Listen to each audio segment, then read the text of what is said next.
somewhere between Sassabee and 3 Points.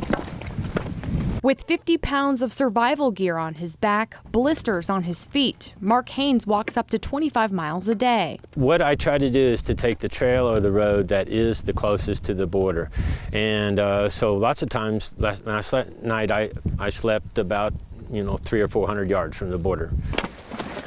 The border walk, not an attempt to make a political statement. You could probably attribute it to kind of a midlife crisis. I was with Auburn University for 2 decades. I had a very good job, but I started getting overwhelmed. I decided I wanted to get away from everything for a while.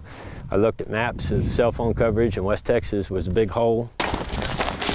Haynes isn't walking the entire route in one trip, instead breaking it up over the years. In 2014, it took him about 7 weeks to walk more than 1,100 miles through Texas. It was the most amazing thing I've ever done. Originally, I only planned to walk across Texas. I didn't think anybody had done that before. Not many thought Haynes could make it, even his wife and 2 kids. They don't like it, to be honest. At least it really scared them because everybody thought I was going to die. For sure, they said, "You're just not going to be able to do this." I've almost got run over several times. I've had to dive for the ditch. I ran into some drug runners down on Old Military Road. They were moving a bunch of drugs across, and we saw each other, and they let me go. Border issues may have taken center stage in Washington, D.C., but Haynes is far from that world, traveling through small towns like Sassabee. I'm also an author, and for me, that's the best thing about this walk, is I'm going to be able to tell their stories of these little communities, some of which,